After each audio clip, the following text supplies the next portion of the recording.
being defeated by Virpada, went to Brahmaloka and narrated everything about the destruction of Daksha's yaja and also how his head was severed by Virpada. Brahma became very sad. To bring Daksha back to life, and to accomplish the still unfinished yaja, he went to Lord Vishnu to take his help. All the deities accompanied him. Lord Vishnu told them that it was wrong on the part of Daksha to have shown disrespect to Shiva. The deities were wrong to support him. Lord Vishnu then went to Kailash mountain, accompanied by Lord Brahma and all the other deities. All of them eulogized and worshipped Shiva. They also requested him to bring Daksha back to life.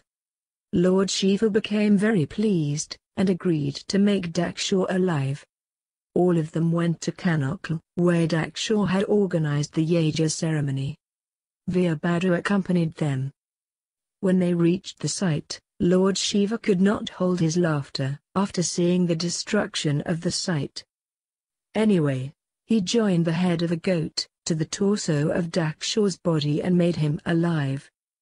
He also compensated for all the losses which had been caused by the destruction. All the deities became very pleased, and they eulogized Shiva. Becoming pleased by the invocation and eulogy of the deities, Lord Shiva preached Daksha in the following way. The person who has the right knowledge, Jnani, is the supreme among all human beings.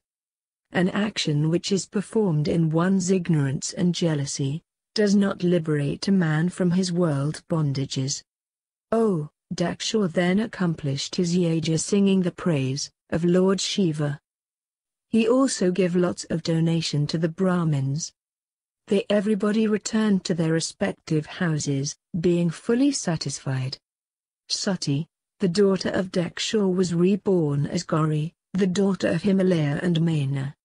By her tremendous penance, she again had Lord Shiva as her husband. Purva-khanda. Himalaya married Mana. Narada requested Lord Brahma to shed light on the birth of Mana, and also too she was married with Himalaya. Brahma said, after relinquishing her body, Sati, the daughter of Daksha, attained to the abode of Shiva.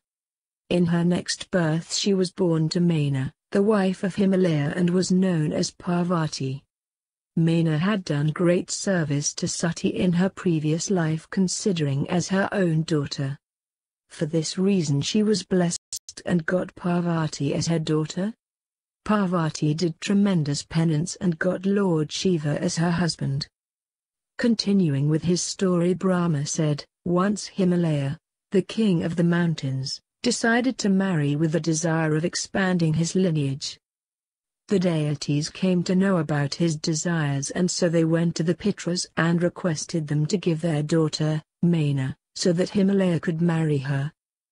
The Pitras agreed at this proposal. Thus Mana got married with Himalaya. After the marriage ceremony, the deities returned back to their respective abodes. Daksha had 60 daughters, Swada was one of them and was married to the Pitras.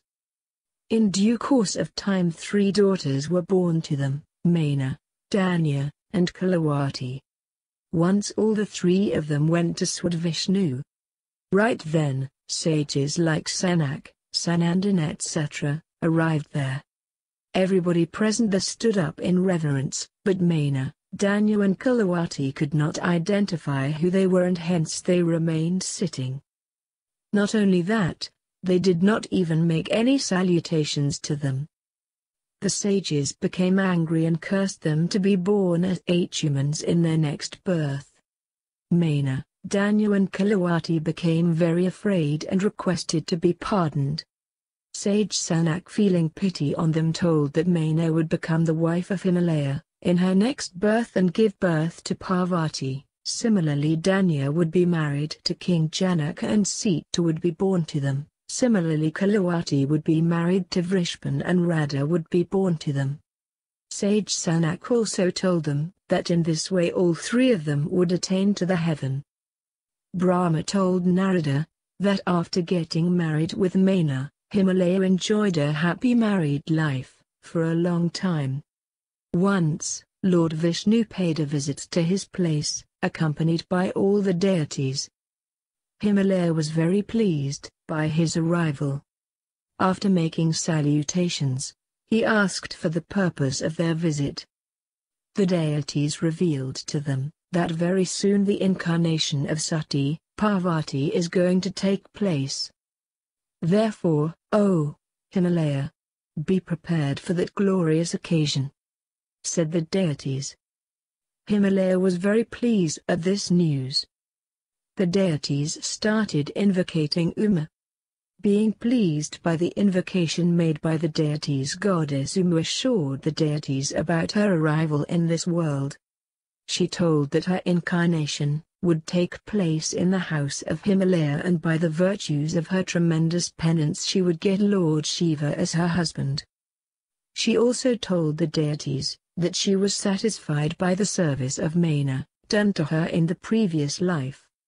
After being assured, the deities went back satisfied. Birth of Parvati. Himalaya and Mana commenced their penance with the objective of getting Uma as their daughter. Mana did the tremendous penance, which lasted for 27 years. Goddess Uma became very pleased by her penance. She appeared before her and asked her to demand anything she wished for. Mana expressed her desire of having 100 valiant sons and a daughter, who would be worshipped by the people in all the 3 worlds. Goddess Uma blessed her by saying Tathastu. Mana narrated this incident to her husband Himalaya. He became very pleased. In due course of time 100 sons were born to Mana. One of the sons was Manak, who possessed supreme qualities. Due to some reasons, Indra had severed the wings of Manak's 99 brothers, but by taking the refuge of ocean, Manak was able to survive the assault of Indra's Vajra. Himalaya and Mana engaged themselves in the worship of Shiva and Shakti, day and night. After some days, Parvati manifested herself by taking birth. After her birth, the whole mountainous region of Himalaya became illuminated by her radiance. After taking birth, Parvati gradually started growing up. Various were names given to her like Ga, Uma, and Jagadamba. Himalaya and Mana felt proud of their fate, which had made them the parents of an incarnation. Seeing the childhood plays of Uma, their hearts knew no bounds. One day sage Narada arrived there. Himalaya requested him to study the palm of Parvati, as he was curious to know about her future. After studying the lines of the palm, Narada predicted that Parvati was destined to be the wife of an entity who would be beyond the reach of all the 3 qualities. He also revealed to them that her husband would be devoid of any flaws and would be self-born, Rudra. Narada told Himalaya that to have Rudra as her husband, Parvati will have to accomplish great austerities and penance. Narada then went away. When Uma had attained marriageable age, Mana requested her husband a suitable bridegroom for her. Himalaya told her that the words of Narada would never go in vain, hence Uma should be asked to do penance, so that she could have Rudra as her husband. But Mana was disinclined in forcing her tender daughter, Parvati, into such hardships like penance. Parvati then told Mana about her dream, in which she had seen a Brahmin instructing her to do penance, in order to have Rudra as her husband. Mana told Himalaya about Parvati's dream. Himalaya then revealed to Mana about his own dream, in which he had seen Lord Shiva doing penance at Kailash mountain. He had tried to give Parvati to him. Shiva was unwilling to have her service. But Shiva ultimately changed his mind after being satisfied by Parvati's replies. Himalaya said, I saw in my dream that Parvati had pleased Shiva by her tremendous penance, and ultimately both of them got married. Mana was satisfied and waited eagerly for that auspicious moment. The birth of Mars. Once, when the Ganas of Shiva praised the glory of Mother Sati, Lord Shiva became overjoyed, just like an ordinary human being. In his joy, he traveled all around the three world, without any clothes on his body. He returned to Kailash, and went into meditation. While he was engrossed in his samadhi, 3 drops of perspiration originated from his forehead fell down on the earth. From those drops manifested a very beautiful infant, who was of reddish complexion and who had 4 arms. Seeing the child, Lord Shiva became concerned about his upbringing. Right then, Mother Earth manifested, and Lord Shiva entrusted the job of child's upbringing. The child was brought up by Mother Earth, with great love and care. The child was named Bhumi as he was nurtured and brought up by Bhumi, Earth. When the child grew up, he went to Kashi and did a tremendous penance to please Lord Shiva. Lord Shiva became pleased with him, and blessed him by granting him Mangal Loka, which was superior even to the Shukraloka. The same Bhumi is established in the solar system by the name of Mars. Shiva arrives at Himalaya and conversation with Parvati. One day Lord Shiva, accompanied by his Ganas like Brini, Nandi, etc., arrived at Himalaya, with the purpose of doing penance.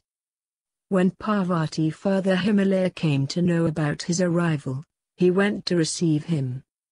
After he had made his salutations to Shiva, he was instructed by Shiva to see that he is not disturbed while doing his penance. Himalaya made all the necessary arrangements, so that Lord Shiva could perform his penance without being disturbed. One day, Himalaya arrived at the place where Lord Shiva was doing his penance. Parvati too came along with him. Himalaya requested him to keep Parvati, so that she could be at his service. Lord Shiva declined to keep her with him, fearing her presence might cause hindrance in the path of his penance. Now, Himalaya became very concerned about his daughter's future and wondered whether Parvati would remain unmarried. When Parvati saw her father becoming worried by Shiva's response, she decided to intervene. She said to Lord Shiva, "I am Prakriti, nature, and you are the Purusha, Almighty. You exist in the Sagun form, with form, because of me. In my absence, you will find it impossible even to exist." Lord Shiva was impressed by her knowledge. He allowed her to be present near him. Himalaya and Parvati became very pleased. Parvati used to come daily at the place where Lord Shiva was doing his penance. Her companions too used to come along. She used to engage herself in the worship of Lord Shiva with great devotion. Though Lord Shiva was very much impressed by her devotion, but he decided that he won't marry her until she has proved her mettle by her tremendous penance. The deities were tormented by a demon named terracotta. They went to Lord Brahma to seek his help. Lord Brahma sends Kamadeva to disturb the samadhi of Shiva, so that, being influenced by him, Shiva married Parvati and ultimately kills terracotta. This attempt of Brahma was unsuccessful. Shiva burnt Kamadeva with the help of his third eye. Parvati then redoubled her effort to attract the attention of Shiva by engaging herself in a tremendous penance. The birth of Vajrang. Narada was curious to know about terracotta. He asked Brahma to narrate his tale. Brahma said, Kashyapa, the son of Marichi, had 13 wives. Diti was the eldest among them. She was the mother of Hiranyakashipu and Hiranyaksha. Both her sons were killed by Lord Vishnu in his incarnations of Nrsimha and Varaha respectively. Diti became very sad by the death of her sons. After some time she again became pregnant, but the fetus was destroyed by Indra's weapon, Vajra, in the womb itself.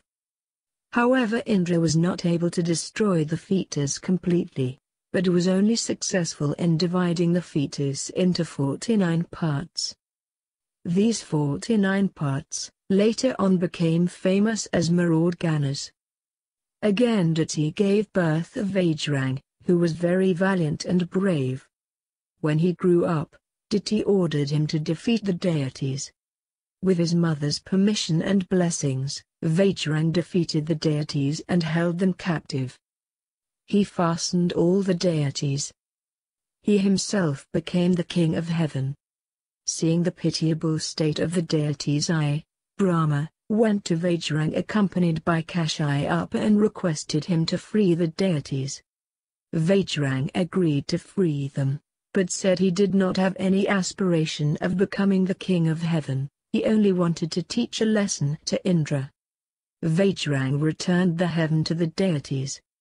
Later on the married Virangi who had been created by me, Brahma. While Vajrang was of virtuous nature, Virani was not. Birth of Terracotta and his penance. Virani gave birth to Terracotta, the valiant and brave demon. During the time of his birth, the world was affected by inauspicious events like earthquakes, cyclones etc. His name Terracotta was given by Kashyapa. After he grew up, Terracotta went to Madhuvan to do penance. His tremendous penance scared the deities. Becoming pleased by his penance, Lord Brahma appeared before him, and asked him to demand anything. Terracotta demanded 2 boons: there should be no man as powerful as him, and except Shiva's son, nobody should be able to kill him. Lord Brahma blessed him by saying Tathastu. After receiving the boons, Terracotta returned to Ranitpur and was crowned as the king by Shukracharya. He then defeated the deities and drove them out from the heaven. Now it came under the rule of the demons. After being driven away from the heaven, the deities went to Lord Brahma to seek his help. They asked him as to how they could get rid of this menace called Terracotta. Brahma revealed to the deities that Terracotta could be killed only by such a person, whose parents are Shiva and Parvati. He also advised them to make efforts, so that Shiva agrees to marry Parvati. Lord Brahma then went to Terracotta, who had now become the king of heaven, and tried to convince him to return it back to the deities.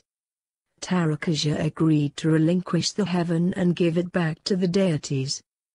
The deities went back to heaven. Kamadeva reduced to ashes by Shiva. Lord Brahma told Narada that the deities decided to send Kamadeva to influence Lord Shiva so that the marriage between him and Parvati is felicitated. Indra called Kamadeva and told him that the demon king Terracotta could be killed only by such a person who was the son of Shiva and Parvati.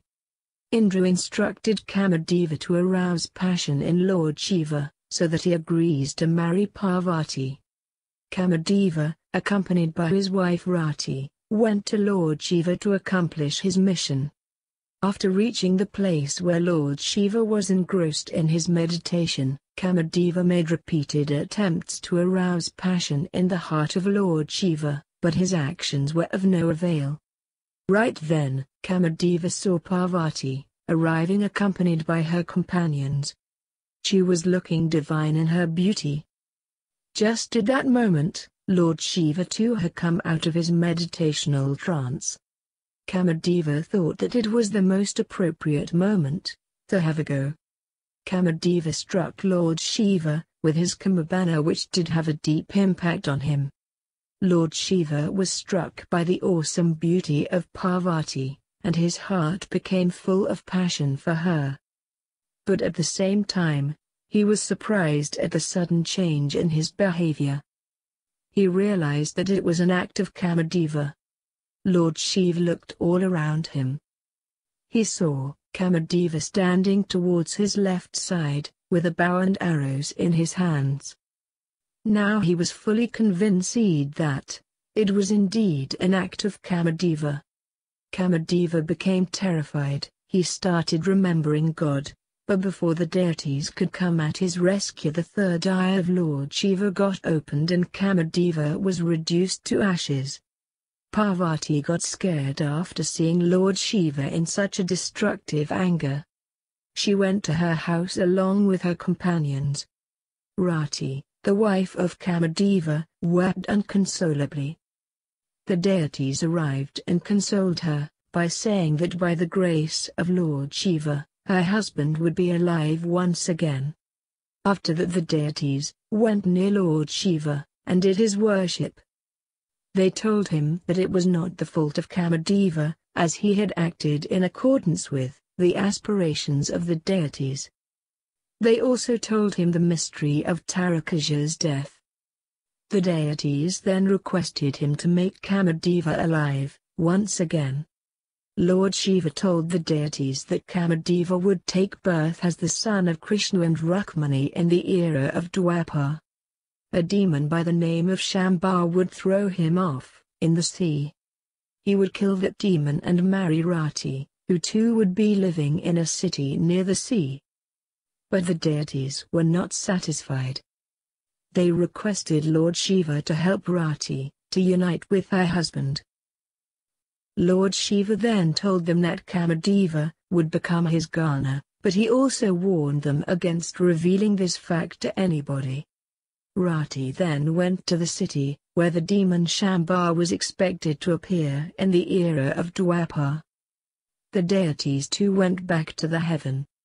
Lord Shiva's anger did not subside after the death of Kamadeva, and the whole world started to feel the wrath of Lord Shiva's fury. All the living creatures became terrified. They went to Lord Brahma, and prayed to him, to save them from Shiva's wrath. Lord Brahma went to Lord Shiva and conveyed their request to him. Lord Shiva agreed to relinquish his anger. Lord Brahma then carried Shiva's fury to the sea. He requested the sea to possess it until the final annihilation. The sea agreed to do this. This way Lord Shiva's fury entered into the sea, and all the living creatures felt a sign of relief. Narada preaches Parvati does penance. When Parvati reached her home, she became very sad, as she was unable to bear the sorrow of Shiva's separation. Sage Narada arrived there. Her father, Himalaya, narrated the whole story to him. Sage Narada then gave the 5-lettered mantra Om Namah Shivaya to her, and he also instructed her to do penance. Parvati's heart was filled with new enthusiasm. After taking the permission of her parents, and relinquishing all of her ornaments and royal apparels, Parvati went to the same place, where Lord Shiva himself had done penance. This sacred place was situated at the Himalayas, from where the holy Ganges originated. Parvati companions too had accompanied her. Parvati commenced her penance, which gradually became severer day by day. She did penance for 3,000 years, by chanting the 5-lettered mantra Om Namah Shivaya, and performing other kinds of austerities. Becoming impressed by her tremendous penance, even the deities flocked to see her. Parvati did her penance, surrounded by fire on all her sides, during summer. In rainy season, she did her penance without any shelter, and during winter she used to do penance by immersing herself in neck-deep water. Parvati's power created such heat in the atmosphere that the whole world started to burn. All the deities and sages went to Lord Brahma and told him about the effects Parvati's penance was having on all the 3 worlds. Lord Brahma, accompanied by all of them, went to Vishnu. They visited the place where Parvati was doing her penance. They realized that Lord Shiva was the only remedy, and hence all of them went to Lord Shiva and made salutations to him. Lord Shiva inquired about the purpose of their arrival. Lord Vishnu then revealed to him that, how distressed and tormented were the deities by the activities of the demon, Terracotta. He also told Shiva that he could be killed by such a person, who is born out of the parentage of Shiva and Parvati. Lord Vishnu then told Shiva about Parvati's penance. Initially Lord Shiva refused to comply with their request, but when the deities continued with their insistence, he ultimately gave his consent. The deities were very pleased. Parvati's love for Shiva tested by Saptarishis and Shiva. After the deities went back, Lord Shiva summoned the Saptarishis, Vashishtu etc., and instructed them to test Parvati's love for him. The Saptarishis went to Parvati and tested her resolve to marry Lord Shiva. They tried to deter her by all means, but Parvati was firm in the resolve. They went back to Lord Shiva, and narrated the whole story. Lord Shiva then himself went to Parvati in the guise of a Brahmin. Parvati, on seeing the Brahmin, welcomed her with full honor. Shiva asked Parvati as to why was she doing penance. Parvati told him that she wanted to have Shiva as her husband.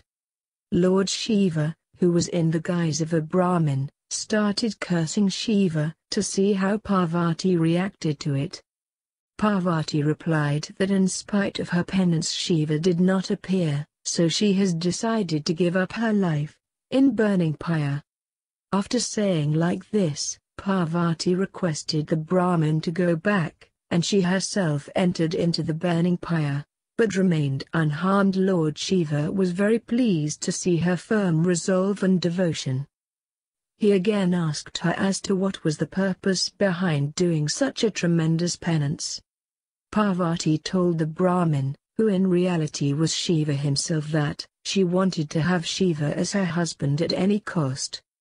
She said, "You say that Lord Shiva does not possess anything, not even wealth. He does not put on clothes on his body. You also say that he is not fit to be a bridegroom of me. But all of your utterances prove your mean intelligence." Parvati, continuing with her statements, said that Shiva was the most capable deity in all the three worlds. "There is no sin greater than condemning Shiva," said Parvati. As Shiva, who was in the guise of Brahman, was about to say something, Parvati said to one of her companions, "This condemner should be killed. If this is not possible, then we must leave this place at once." As she was about to leave that place, Lord Shiva revealed his true identity, and by holding her hand said, "You have been my wife since time immemorial, where are you going?" Parvati became very pleased and her heart was filled up with extreme joy. She requested him to talk to her father regarding their marriage. Lord Shiva agreed. He went back to Kailash mountain and narrated the whole story to his Ganas, Nandi, Bhairav etc. Everyone became very happy, and awaited eagerly for the day Shiva would marry Parvati. Shiva demanded Parvati as his consort. Parvati, after successfully accomplishing her penance, came back to her home. Everybody was happy at her arrival. After some time, Himalaya went out to take his bath in the river Ganges. Meanwhile Lord Shiva arrived in his appearance of Nataraj, and started dancing in front of Parvati's mother Mena. She was so pleased by his dance, that she wanted to present jewels to him, in appreciation, but Shiva refused to take them. He expressed his desire to marry Parvati, which made Mena furious. In the meantime, Himalaya arrived and she informed him what Shiva had said. He became angry too, and ordered his attendants to drive away Nataraj, Shiva, from that place. Shiva then showed his divine appearance, due to which Himalaya had the vision of Lord Vishnu and Parvati sitting by the side of Lord Shiva in him. Himalaya was very surprised. Lord Shiva again demanded Parvati to be made as his consort, but Himalaya in his ignorance again refused it. Nataraj then returned to his abode. After Shiva went back, Himalaya had a feeling that perhaps it was Lord Shiva himself, who had arrived in the appearance of Narada. He realized what a grave blunder had been committed. Because of their guilt consciousness, both Maina and Himalaya felt the germination of devotion in their heart. Indra and the other deities became afraid when they saw both Himalaya and Maina having deep devotion towards Lord Shiva. They apprehended that if Himalaya happily agrees to marry Parvati with Shiva, then he would no longer live on the earth, he would attain salvation. His departure would make the earth devoid of jewels and other kinds of wealth. To prevent this from happening, they went to Brihaspati and requested him to influence Himalaya's mind by condemning Shiva. But Brihaspati refused to comply. The deities then went to Lord Brahma, and made the same request. Brahma refused to meet their demand. Now the deities went to Lord Shiva, and requested him not to marry Parvati, as it would make the earth devoid of all kinds of wealth. Lord Shiva, feeling pity, agreed to help them. Lord Shiva went to Himalaya in the guise of a hermit and started cursing himself, Shiva. Maina was deeply influenced by the hermit's word, and decided not to marry Parvati with Shiva. She also threatened to give up her life along with Parvati. If Parvati was married with Shiva against her wish, Lord Shiva summoned the Saptarishis, and instructed them to convince Maina and Himalaya to marry Parvati with him, so that Terracotta could be killed. He feared that his actions would have created many misconceptions in their minds. The Saptarishis went to Himalaya and tried to make him, so that Terracotta could be killed. He feared that his actions would have created many misconceptions in their minds. The Saptarishis went to Himalaya and tried to make him understand that there was not any other way out than marrying Parvati with Shiva. They also warned both Himalaya and Maina, if they did not give their consent to marry Parvati with Shiva, then she would be forcibly abducted by him, Shiva, causing death and destruction to their whole clan. The Saptarishis then narrated the following story. Anaranya, the king. There was a king named Anaranya, who belonged to the lineage of 14th Manu, Indrasavani. He was a great devotee of Lord Shiva. He had 5 queens from whom 100 sons and a very beautiful daughter named Padma were born. When Padma grew up, the king started looking for a suitable match. One day while Padma was taking her bath in the Bhadra river, sage Pipalada arrived there. He became enchanted by Padma's beauty. After gathering informations about her from the people, he went to King Anaranya and expressed his wish to marry Padma. He threatened him of dire consequences if she was not married to him. Anaranya became frightened and gave his daughter to him. Sage Pipalada happily went away accompanied by Padma. But both the king and the queen went to the forest because of the sorrow of giving their young daughter to an old sage. The queen died because of her grief. The king, because of his deep devotion towards Shiva, attained to the abode of Shiva.